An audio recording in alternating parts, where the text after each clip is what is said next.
You got the clicker. Awesome. Thank you so much. How's everyone doing? Had a good conference? I promise I won't say the word sustainability more than 100 or so times, but we'll touch on that a little bit later on. So yes, today we're going to be talking about partnerships. Thanks so much for the kind introduction, Robert. My name is Amer Iqbal. I've spent the last 20 years leading innovation at some of the world's top companies, including Facebook and Deloitte. These days, as the CEO of 5 Ways to Innovate, I'm on a mission to help 1,000 companies reinvent themselves in order to build the business of tomorrow. Now, I'm very excited about today's presentation because I'm not going to give you a presentation at all. This afternoon, look, it's the keynote. We're coming into the home stretch of this conference. I thought, let's make it uplifting, let's make it interactive. So today, I'm going to tell you a story. And it's a story in 3 chapters. Chapter number 1, we're going to talk about one of my favorite topics in the whole wide world, which is NBA basketball. And we're going to relive a scene from 1998 to see what sort of lessons we can get in terms of partnership and collaboration. The second chapter is about collaboration in the real world. So I'm going to walk through 3 real-world case studies from the world of business, my experience at Meta, as well as a couple of other companies. And the third exercise, I'm going to need all of your help. There are some rubber bands on your table. I'll explain what they are for later on. But we're going to get a little bit interactive. We're going to play a little bit of a game to round out our session here this afternoon. It's going to be fun, but fun with some serious intent, and then we'll wrap it all up. Okay, so let me start with a question. Can anybody in this room tell me what this is a picture of? NBA? Michael Jordan, I heard Michael Jordan. Game 6, who said Game 6? Amazing, okay, tell us more. Game 6, what specific moment of Game 6 is this? Yes, okay, so, well done. Give him a round of applause. That's some pretty niche NBA knowledge there. I like that. So, this is one of the greatest moments in sporting history. That image was the final ever image of Michael Jordan taking his last shot for his beloved Chicago Bulls. Obviously, he sank the basket. He won the game. That game won them the championship. It was the 6th and last championship for the Bulls. And that also secured Michael Jordan's personal milestone in the history books as the greatest player of all time. So it was a very, very significant moment in basketball history. Now, as much as I love NBA basketball, and obviously this gentleman does as well, I realize not everybody in this room may be as familiar as I am with these sort of things. So I put together a very short video to give you a snippet of the actual video footage of that game, of that moment, so that you can witness the greatness in action. After winning 5 championships with the Chicago Bulls over the course of a stellar career, the 1998 season was dubbed the Last Dance, as it was widely acknowledged to be Michael Jordan's final season and the Bulls' last chance to win their 6th championship and cement their place in basketball history. The 98 season was fraught with drama, but the Bulls made it to the finals and faced off against their rivals, the Utah Jazz, one last time. After a hard-fought back-and-forth series, they came into Game 6 of the finals needing to win in order to put the series away. As if scripted, it all came down to the last 40 seconds of the game. So John Stockton hits a 3-pointer to put the Jazz in the lead by 3, and the Bulls call a timeout to regroup. What came next was, as commentator Bob Costas put it, one of the greatest sequences you'll ever see in any sport. The Bulls inbound, and Jordan quickly drives to the basket, beating his defender to get an easy layup and 2 points. This puts Chicago down by just 1. Utah bring the ball back up the court and get it in the hands of Hall of Famer Karl Malone. This is his chance to put the game out of reach. Instead, Michael Jordan miraculously swats the ball away, and Chicago now have possession. They have 17 seconds to do the impossible and come back to win. Jordan has the ball, and all 20,000 people in the Delta Center that night know exactly what's going to happen next. There is no way MJ is going to pass this ball. Everyone knows that Michael Jordan is going to take the final shot. And of course, we all know the storybook ending occurs when Jordan drives to his right, pulls up in the middle of the lane, and sinks that jump shot that sealed his place in history as the greatest of all time. I still get chills watching that clip to this day, 30 years later. So there you go. Of course, that was a great moment in sports history. And it's very easy to walk away from that clip learning kind of what I think is the wrong lesson. The lesson there could be, well, hey, Michael Jordan, the greatest basketball player of all time, obviously you put the ball in his hands, he's going to score the basket, he's going to win the game, let's just go straight to our superstar, right? Well, I'm here to tell you this afternoon, I see more in this story. I see a story of partnership, teamwork, and collaboration. So, this is where I need your help. What we're going to do here this afternoon, and I'm glad, we've got a nice big stage here. So we are now going to recreate the final 14 seconds of Game 6 here in Singapore today. Okay, so here's what I need. I need 5 volunteers to come up on stage, and you don't need to have any basketball knowledge, I promise. You just need to be able to stand here and follow some basic instructions. Who's with me? I need 5 people to come up on stage. We've got 1 there, 2 over here, 3, yes, 4 here, and 5 there. Okay, let's give them a round of applause. Come up on stage. Some brave souls. She's wearing her Jordans. I love that. Amazing. Okay, all right. Got some Vans. Okay, we've got some not suitable for basketball shoes here, but I promise I'm not going to make you run around too much. So here's what we're going to do. I'm going to assign a role to each of you here. Okay, the first person I'm going to say, because you're wearing the Jordans, you are going to play the role of Brian Russell, the gentleman who was guarding Jordan, not Jordan himself. So Brian Russell, can I get you to stand right here? This is about where Brian Russell was. Okay, now I need Hall of Famer John Stockton. You look like John Stockton over here. Okay, so John Stockton, can I get you to come right over here down to the baseline and just stand right here in the corner? Okay, now we've got our 2 big men over here. These 2 look like they can play some basketball. So here's what I need. I need the 2 of you to come and stand right here in the middle of the key. This is where Karl Malone was standing. You as well, come and stand. So they were kind of standing right next to each other here. Okay, and we have 1 final contestant left over. Has anyone heard of Dennis Rodman? So Dennis Rodman, the bad boy of basketball, bleach blonde hair, covered in tattoos, covered in piercings. He was dating Carmen Electra. He rode Harley Davidsons. Let's give a round of applause for Dennis Rodman over here. So Dennis, come with me. Dennis was parked all the way back here on the halfway line and kind of just staying out of the way, as you saw in that play. So if you can just stand right over here. Okay, so now we've got the scene set, and of course you're probably thinking to yourself, well, there's no Michael Jordan. Of course, this was the role I was born to play. I've fantasized for most of my life about being Michael Jordan, and today I get to live out those dreams. So now we're going to reenact the scene. If I can get the 2 of you just to stand side by side right here. Okay, there we go. The wall of defense. So Michael Jordan is standing here at the elbow of the 3-point line, guarded by the very capable Brian Russell. Okay, he's dribbling. He's got 14 seconds. Now, you're probably wondering, he's got 14 seconds to score. They're down by 1. Why is he taking so much time to make this play? And what you don't see is the gears were turning in his head at that moment. He really only has 3 options here. Okay, well, he can try and shoot a 3-pointer. A 3-pointer is a bit wasteful. It's a low percentage shot. He's probably not going to make it, and he's guarded by the very capable Brian Russell, who might block the shot. It's probably not a great option. So let's rule out option number 1, which is shoot a 3-pointer. Option number 2 is to go to his weak side, dribble around to the left, and come down here. But then he runs into Hall of Famer John Stockton. Now he's kind of caught in the corner, trying to make a shot. Very difficult play, and it's on his weak side. Everyone knew Jordan's weak side was the left side. Okay, option number 2 is out. Option number 3, go to the strong side. Well, he comes down to the lane. Look, he's faced by this wall of defense. There's no way he's getting through these 2 big men here. So that's why we saw Jordan was kind of just standing there dribbling. He actually kind of, as great as he was, he's the greatest basketball player of all time, was all out of options. He's kind of just stuck there until something happened. And you don't really see it in that video, but here's what happened. Dennis Rodman saw what was going on here, and he did something very, very simple, and you almost don't see it. It's a blink and you'll miss it moment. So, Dennis, if you'll follow me, Dennis Rodman ran from the halfway line down here, down to the opposite corner. That's all he did. He didn't call for the ball. He didn't do anything. He didn't touch anyone on his way through. Now, what that does is defender number 1 now has to fall back over here and guard Dennis Rodman, because you can't leave Rodman completely open under the basket. That would just be easy points. And now we're left with one final defender over here.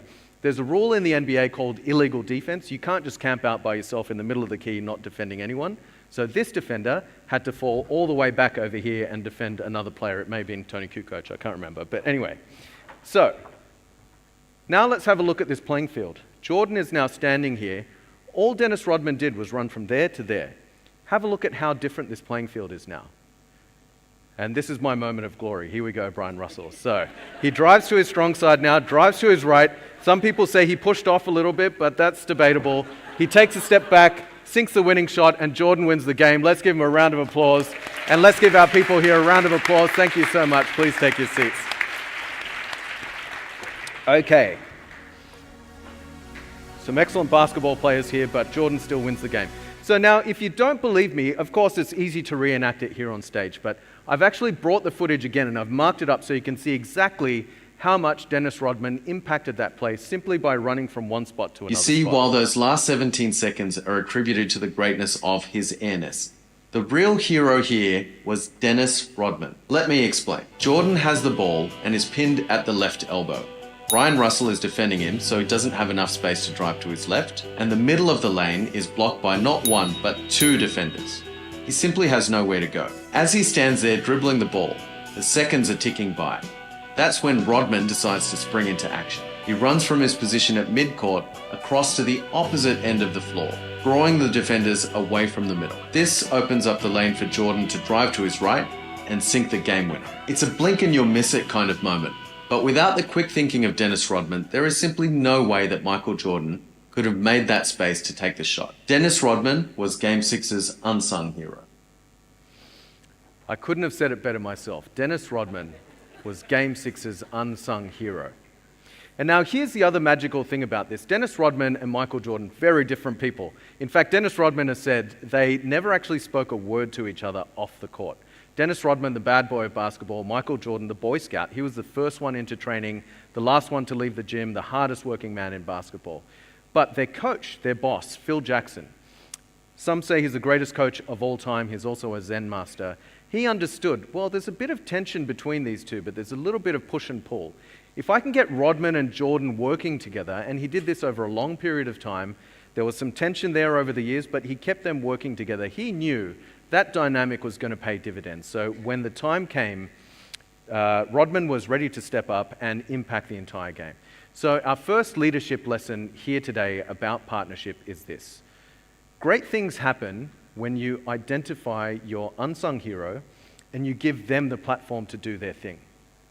When you do that, they raise the entire team. And so I want to do a little exercise here just to help us really internalize that message. If you have a pen and a piece of paper, now would be a good time to pull it out, or if you prefer, you can use your phone. I want you to have a think about now, in your own life, who is someone in your life who has played the role of the unsung hero? Maybe they've enabled you to take your own game-winning shot. Now, this could be a colleague, could be a teammate, could be your partner, could be a friend, anyone in your life. I don't want you to yell it out. I don't want you to whisper it to your neighbor. I just want you to think about it individually and just write down a name. Okay? Once you've written down the name of your unsung hero, just fold it up, put it away, or put your phone away. You don't need to share it with anyone. We'll come back to this a little bit later on. Okay, everybody thought of a name? I'm seeing some nodding heads, so if you're still thinking about it, take a minute. You can still keep thinking and write it down, but I want everybody to have written down one name because we'll need it a bit later on. Okay, let's move on to chapter 2. So now we're going to talk about teamwork in the business world, and at this point, I think it's worth addressing something very important. There's a question floating around in this room right now, and it's an important question. The question is this: what the heck does Michael Jordan have to do with business travel? It's a very valid question. I'm going to answer it for you here today. So let's put this in the context of the business travel industry. The travel industry today, I'm sure you know this much better than I do, it's going through a moment right now. Like many industries before it, business travel right now is going through unprecedented change. Let's look at all the different dynamics, right? You look at corporates coming out of the COVID world, are now trying to manage costs around business travel. We look at travelers themselves. I'm here on business travel. I've added on an extra day to stay in Singapore so that I can have some extra meetings. People want to stay and do some leisure travel while they're in the region, et cetera, et cetera. So people, individuals, want more flexibility than ever before. You look at distributors. Distributors want to standardize because it's in their best interest, but suppliers want to go direct to consumer. Obviously, the internet has revolutionized how business travel is booked. So we've got all of these competing dynamics pulling in different directions. And this is where I'm going to use the S word. All of this also needs to be done within the context of sustainability, which is probably the biggest thing facing the industry right now. So truly, this is a set of challenges that this industry has never faced before in the history of time. So if we have a completely brand new set of challenges, obviously we're going to need a new way of thinking about solutions. And I'm going to posit this. I think collaboration is a really great way of thinking about how do we move through times of change. And I'm going to give you 3 examples here today. Some of them good, some of them not so good, but where collaboration has been used to try to navigate an organization through a time of change. And my first example is actually from the world of business travel. This is a case study of me. This was a business trip that I took recently, traveling from Bangkok to Miami, which even on a good day, that's a pretty long-haul trip. I don't know if anyone's ever done that route before. But the good news is it started off great. So I'd booked my business class air tickets with this particular airline. It was an absolute delight. The flight was great, the plane was great, very luxurious, great staff. I had a delicious meal, reclined back, watched a couple of movies, lay down, fell asleep. So by the time I arrived at my first destination, I had a layover, but I was feeling really refreshed. Now, the layover was about 7 or 8 hours, and I personally hate layovers, but in this particular case, I was delighted. Again, the lounge experience was amazing. I went and had a shower, freshened up, went and got some tea, got some work done in the lounge, had something to eat. By the time it was time to board the next flight into the US, I was grinning from ear to ear. To be honest, I probably wouldn't have been too disappointed if my flight was delayed by a few hours. That's how great this lounge experience was. So I'm all smiles up until this point. And then I landed at LAX. Now, you've all traveled a lot more than me probably, but you know, at LAX you need to go and pick up your bags before you go to check into your connecting flight. So I did that, went straight to the belt, picked up my bag, went to the check-in desk of the partner airline of the airline with whom I'd been flying so far. So it's around about midnight. The desk is completely empty. There's nobody there to serve me. And there's probably 3 or 4 other people in the same situation as me. They're all lined up, trying to make a connecting flight. There's just nobody there to check them in. There's no option. So we waited for about 20 or 30 minutes. Eventually, a staff member came over, started to serve us. By the time I got to the front, she informed me, well, you need to have checked in 45 minutes before your flight departs. You cannot get on this flight. I did make the point, well, I've been standing here for probably longer than 45 minutes. It's kind of not my fault. She wasn't having it, so I'm like, all right, look, it's midnight. I'm not going to fight this. I went to the airport hotel. I figured I'll sort it out later. Slept for a few hours, came back at about 3, 4 a.m. I'm on standby. And honestly, the scene at the gate on this standby flight was sort of like a rugby scrum. If anyone's ever seen rugby, it's people checking their bags at the gate. You know, they had completely overbooked it. There's about 20 or 30 people on standby for this flight that's already overbooked. It was only right at the very, very, very last second. I was literally the last person on the plane. I felt so grateful. I took my boarding pass and now I'm rushing down the skyway to get on the plane. And that's when I looked down and I noticed my boarding pass says seat 30B. Now, you know this, 30B is not a business class seat. It's way in the back and it's a middle seat. So after this experience, I was not very happy, let's suffice to say. Now, it wasn't a pleasant experience, but here's the thing. The airline with whom I'd booked had given me an amazing, amazing experience. The customer experience only fell down when it ran into the partner airline, right? And so I called customer service the next day. The airline has now been talking to their partner airline, trying to get a refund or something sorted out for 54 days. Today is day 54, still without resolution. So clearly there's something not quite working right in this partnership here. And now you'll notice at no point have I mentioned which airline this is. To save them from embarrassment, I'm not going to mention which airline it is. What I will say, it was nothing to do with SkyTeam. SkyTeam doing a great job. It was not a SkyTeam flight. So thank you, Robert, for that. But this is a true story. This really happened. I'm sure you've heard these stories all the time. This is not uncommon. But when it happens to you as a customer, it's really not a pleasant experience. I miss my meetings. The whole reason I was flying halfway around the world, I miss my morning meetings because of this. And to sort of be treated that way where it's like, all right, I'm waiting 50, 60 days to get a resolution, wasn't a great experience. But here is, again, the lesson here. The airline themselves did absolutely everything right. They gave me a great, great experience. But they need to work closely with their partners in order to create a seamless customer journey. Even if you do everything right, a poor partnership can let you down and lose you a customer for life. Okay, that's case study number one. I'll fly through two more case studies, which are not from the business travel world. And look, ESG has come up. This is the one case study that's going to be about sustainability, I promise. But this is a case study of the company Mars. Who likes Mars bars here in this room? I love Mars bars. They're delicious. It's probably my favorite chocolate bar in the whole wide world. So I was fortunate enough recently. Robert mentioned I'm a host of a podcast called Riding the Wave of Innovation. I got to interview Ashley Walton, who's based in New York City. He's the digital transformation director for Mars. And it's an interesting challenge for a guy coming from the world of innovation and digital, coming into a very traditional company and industry like CPG. They're essentially packaging and distributing chocolate bars and that sort of stuff. How do you do innovation? How do you do digital in that kind of world? That's an interesting challenge. To make it more difficult, he's chosen to work with procurement. Now, procurement within any organization, often not seen as the most innovative part of the business, but he decided this is the area that I'm going to work and digitally transform. So the way he approached it was in 3 stages. Let's start small and incrementally grow from there. So step number 1 was build the right foundations. As opposed to sales and marketing teams that have lots of cloud-based systems, software as a service, etc., procurement teams, unfortunately, don't have access to great digital platforms. And so often you walk into a procurement team, it's kind of a few old school systems sticky taped together with Excel spreadsheets and whatnot. So he said, all right, let's just fix that to begin with. Let's set them up on a solid foundation so they can get their BAU done. That was step 1. Step 2 was then he said, now that we've got a solid foundation, how can we innovate on top of this? So experimentation came in. He set up the procurement team with the internal technology organization, and they were able to bring in external technology vendors. So one of the cool experiments that they ran was with an external AI partner.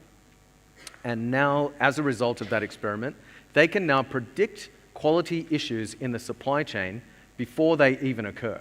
There will be a shortfall of a particular product 3 months down the track, and they're able to make some nudges and changes today so that that problem never occurs. Really cool. The business is very happy because they're seeing great business results from this digital transformation. Step 3 was then to say, how do we build the right capabilities? And when he took a step back and he looked at it and he said, well, through these experiments, I don't really need to turn the procurement team into a digitally savvy innovation team. They're just partnering with the technology org and these external technology vendors. So all he really did was formalize that triangle of partnership. And so then when a really big challenge came up, the CEO comes along and says, look, ESG is going to be a humongous issue in our industry for the next 5, 10 years, probably ongoing. Who in my leadership team is going to raise their hand and take on this challenge? And to everyone's surprise, it was the procurement team. They raised their hand and said, we will be the ones to innovate and put us at the forefront of ESG. So again, using that triangle partnership, the solution they came up with was for the first time ever, they can now track and optimize greenhouse gas emissions in real time. So you think about all of the suppliers that Mars works with for primary goods and packaging and sugar and whatnot, all the various ingredients, probably thousands of suppliers worldwide. They can now track in real time the greenhouse gas emissions of those suppliers and make purchasing decisions based on those things. So straight away, that has worked in terms of that AI predictive quality, has raised Mars's own ESG score. But that's not where it ends. Think of those suppliers now. They're now thinking, well, Mars is a huge customer for us. If our greenhouse gas emissions aren't meeting their minimum standards, we're going to start losing business. So it forces the ecosystem, forces the suppliers to now up their ESG game. That's also not where it ends, because now Mars's competitors are looking at their ESG scores and saying, we also now need to raise our game, otherwise we're going to be left behind in our industry. So the little old procurement team at Mars have innovated not just their own organization in the space of sustainability and ESG, but they've actually raised the standard of the entire industry and the entire ecosystem. I think that is a really, really good case study of partnership in action to create massive industry-level change. Okay, final story, and this is again a personal story from my life at Meta. I left Meta in June 2022, and that was at the time when we'd just changed our name from Facebook to Meta. Obviously, the pivot, it's not that long ago, it was less than 2 years ago, but at that time, people weren't going crazy for ChatGPT and generative AI. All the headlines were around metaverse at that time, if you can cast your mind back 18 months. So all of the press and publicity was kind of getting out of hand ahead of where the technology was actually up to. So we were going out to businesses and saying, well, you know, large enterprise customers, what are you doing in terms of metaverse readiness? And you'd go and talk to a CHRO, they would say things like, well, future of work, metaverse, does that mean we're just buying VR headsets for everybody to sit in their home office and that's going to be metaverse transformation done? To me, that's almost like saying, well, we bought all of our employees a laptop and so therefore our digital transformation is done, right? We all know these large-scale digital transformation projects don't happen overnight. They take years and it needs change across 4 areas: people, process, technology, and data. You can't just focus on the technology. So here's where we were in a bit of a bind at Meta, and as the head of digital transformation, this problem statement came across my desk. It's like, how do we go out and talk to large enterprise clients around readying themselves for the metaverse so that as these solutions start to come about, they can actually implement them? And so the first thing I did was go out and talk to the customers. We spoke with some of these large customers. What we heard back from these customers was, we need help to sell this investment into our board. Okay, if we're going to get X million dollars of investment in the future around metaverse, that sort of stuff, the headlines aren't doing you any favors. How can you help us build a more pragmatic roadmap towards metaverse transformation that can help us sell it into our CEO and to our board? So the solution we came up with was an enterprise metaverse readiness model. For those of you who've worked in the world of consulting, you're probably familiar with maturity models. We deliberately did not call it a maturity model because in the metaverse, everybody's maturity is kind of still 0. It's still very, very new. So we called it a readiness model. And what we did was we identified the 5 areas that are enablers of the metaverse. So we can go into a company and we'll build a scorecard around what's their technology infrastructure. Are they able to build a real business case for emerging technology? Do they have internal or external development capability to build customer experiences on top of the technology, et cetera, et cetera. So we designed this framework. We ran a few pilots with some of these enterprise clients. The clients loved it. Internally at Meta, everybody loved it. Everybody thinks we're onto a winner. We just had one problem. And the problem is this. Meta is a company that just made $120 billion last year. 98% of that revenue still comes from advertising. So at the time, we had about 80,000 people in our workforce. Most of those people were really, really good at selling ads to the CMO or the marketing team at client organizations. They're not trained to do enterprise sales, which is where you're talking to the CHRO, the CTO, the CIO. It's a totally different customer within a totally different type of organization. So Meta it doesn't have that kind of enterprise DNA like an Oracle or an SFTC or a Microsoft, et cetera, right? So that became an issue. It's like, well, now what do we do? Do we try to build an enterprise sales team or how do we do this? Actually, the solution was much simpler. It was a distribution problem, so we said, okay, who is already at the forefront working with these enterprise clients in this kind of digital transformation space? And the answer was consulting firms. So Accenture, McKinsey, Deloitte, these type of firms are already advising these clients on their digital transformation. They are capable of taking that enterprise readiness model, running that scorecard with their clients, and then developing the roadmap, and then actually implementing the technology. It was a match made in heaven. So that's basically what we ended up doing. Was I was building a partnership organization with these consulting firms. They became our distribution engine in the lack of our own distribution engine in enterprise technology. And one of the good case studies was Hilton. A few things at Hilton. Look, I don't know if anyone's staying at a hotel right now, but when you arrive at the check-in desk and you see that dreaded trainee badge, you know you're in for a rough check-in sometimes. So what Hilton now do is they actually train their trainees using VR So they're dealing with virtual customers for the first couple of weeks, just getting the hang of what type of questions, what's the process of the check-in, how do you deal with customer problems, etc. Another one here, you can see these chefs wearing VR headsets. So from an occupational health and safety point of view, before you actually go and work in the kitchen, F&B is a big part of Hilton's business as well, obviously. So they get their safety briefing, their safety training using VR before they actually go into a live environment and have flames and knives and sharp and dangerous things flying around them. So that's been a really good success story. So before we move into chapter 3, I'm just going to very quickly recap our lessons from this. So we had 3 case studies. The unnamed airline did not collaborate closely enough with their partner, and as a result, they didn't design a winning experience, and that's where you kind of lose customers for life. Mars was a good case study of the procurement team looking at themselves and saying, we lack the capabilities in technology, in innovation, in AI, etc. So let's just build a partnership organization that can work and solve for those so that when a big problem like ESG comes along, we are ready and we have the solutions ready to go. The third one was Meta, focusing on how do we solve for a distribution problem. In the lack of our own distribution engine, we partner with those who are already at the coalface and already working with those clients. So the takeaway is this. Here's the lesson. They didn't try to solve everything themselves. They had enough humility to understand where their own gaps and shortfalls were.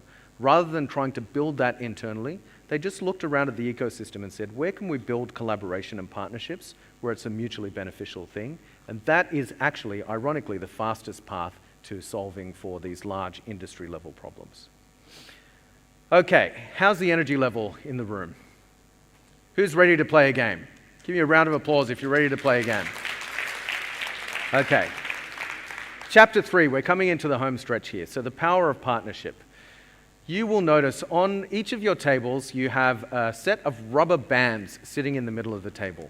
What we're going to do is we're going to play a game, and I need you to work in pairs. So groups of 2. You only need 1 rubber band between each pair. Okay? And what I do need is 1 more volunteer to come up here on stage and help me demonstrate the exercises up here on stage before we explain it to others. So can I get 1 volunteer to come up on stage and help me out? Okay, yep. You were going to come up before. Sorry, but she stood up first. You were going to come up before. Let's give her a round of applause. Thanks for coming up.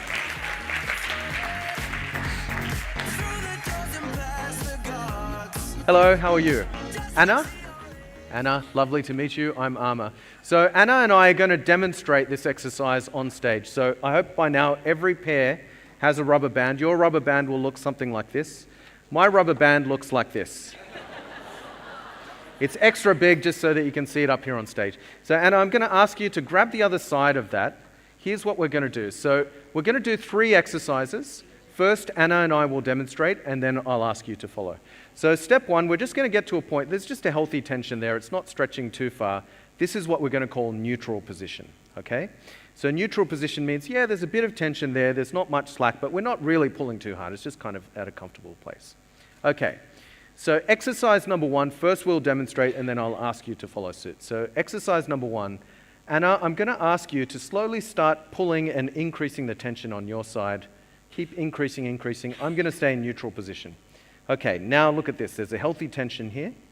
Now, I'm actually not going to pull further in my direction. I'm just slowly going to start releasing the tension. And what happens as I do that? How's it feeling on your side? It's gone slack. Look at that. There's nothing to it. It's completely lost all of its potential energy. It's just kind of gone limp and lifeless.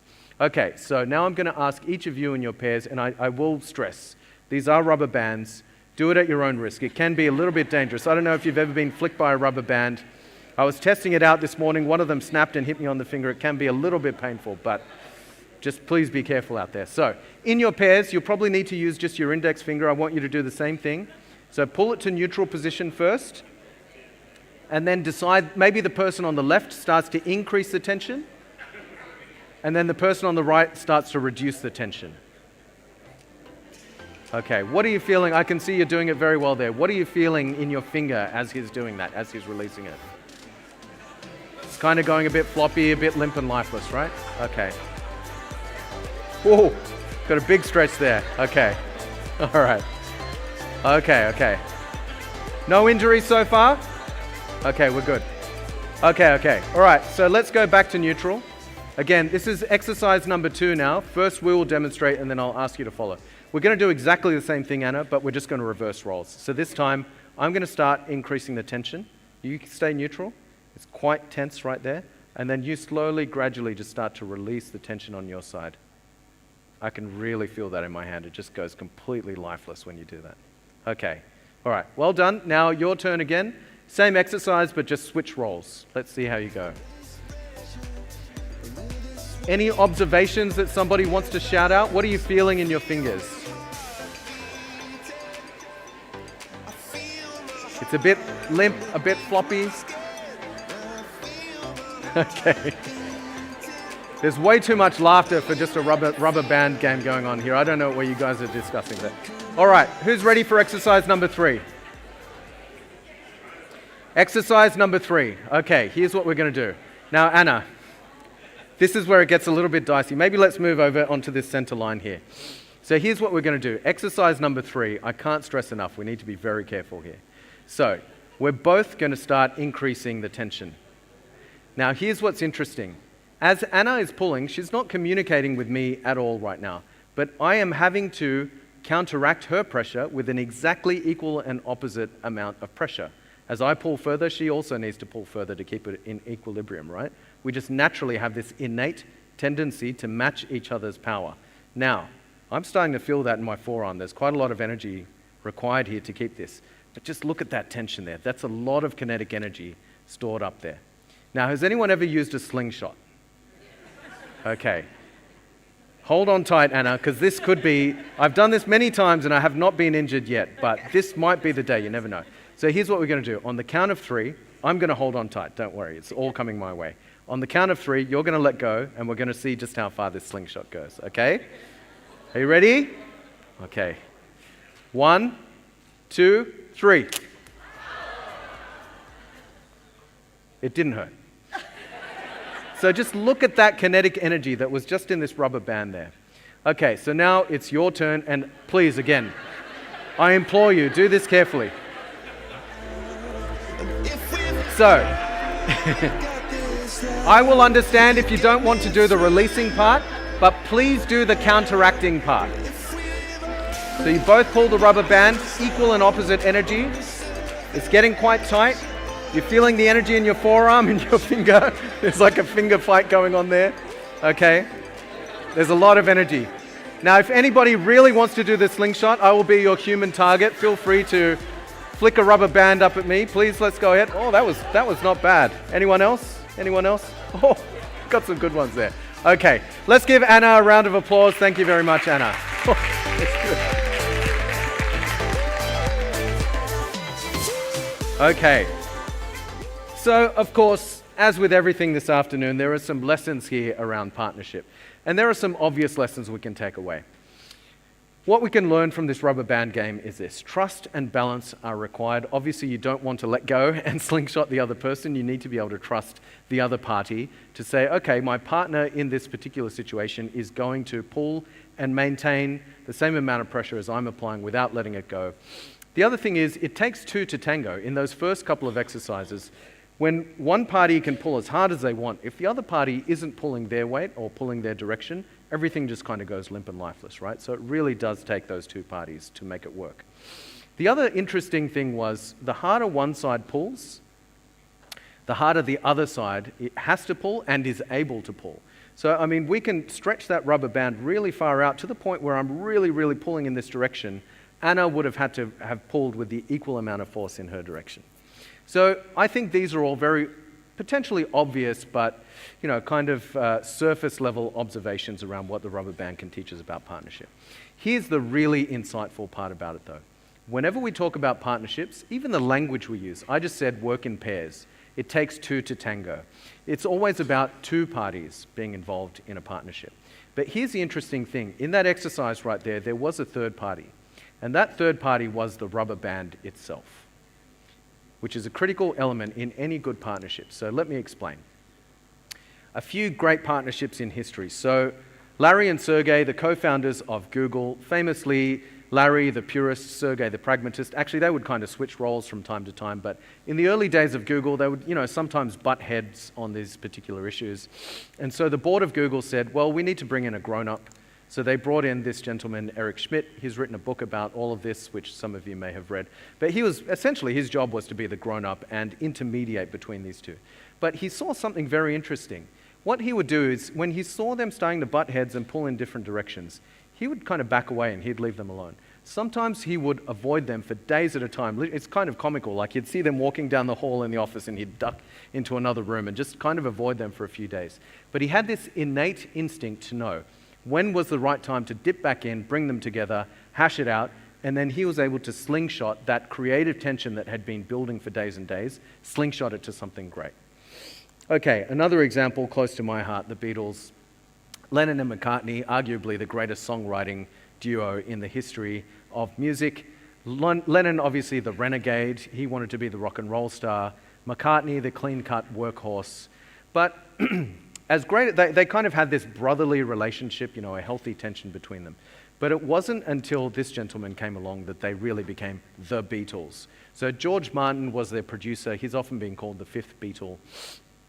And what he recognized was this creative tension between Lennon and McCartney needs a bit of control. So he was playing the role of the rubber band. He knew when to let them butt heads, when to pull against each other, and when to release that creative tension to create something much greater than the sum of their parts.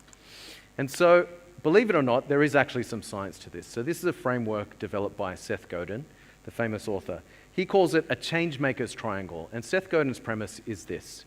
In any great partnership or collaboration, there are actually three forces or three parties at play. So party number one is the instigator.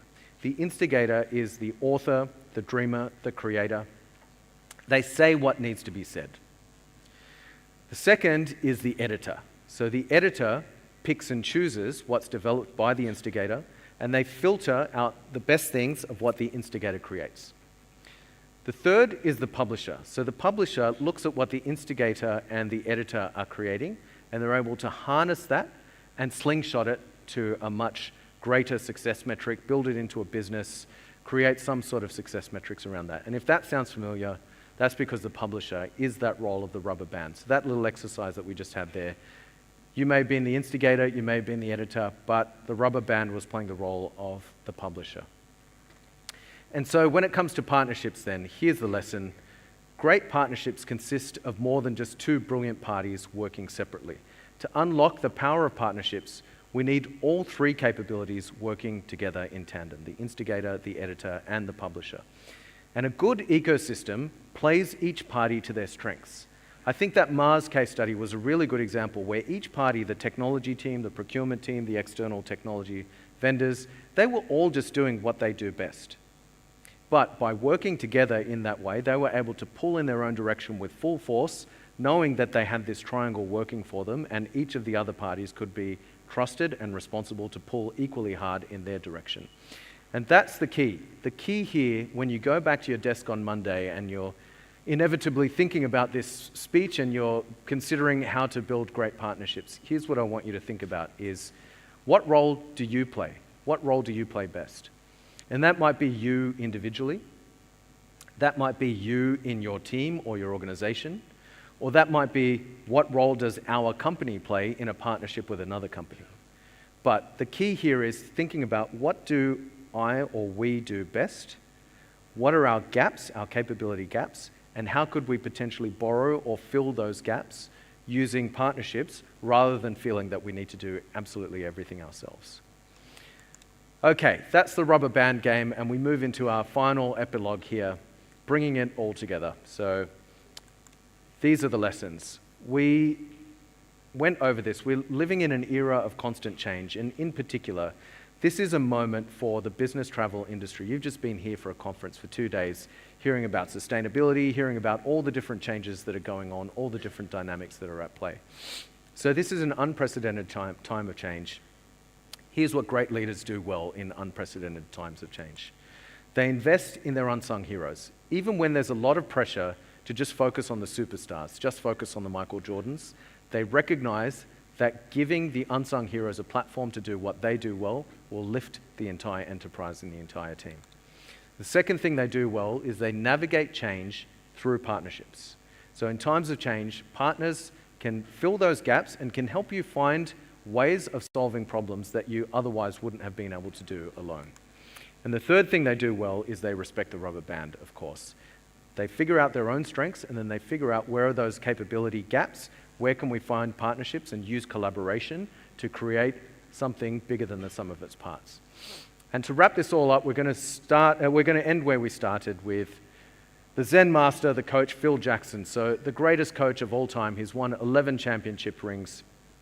I spoke about his vision to see that we've got these really two different players. We've got Dennis Rodman, we've got Michael Jordan. They're completely opposites. They're pulling in different directions. He spent 3 whole years managing the tension between these two players, knowing that when the time came, if he gave the unsung hero the platform to do what he does well, they would be ready, and the unsung hero would set up the superstar to take the game-winning shot. So my parting advice is this. It's become a bit of a cliche, this quote, but I think it's particularly relevant here. It's an ancient African proverb that says, if you want to go fast, go alone, but if you want to go far, go together. And my final request of you is this. Remember at the start of this session where you wrote down that one person's name who has played the role of unsung hero in your life. My request of you is this. The next time you see that person, let them know what they've meant to you. I guarantee you'll make their day.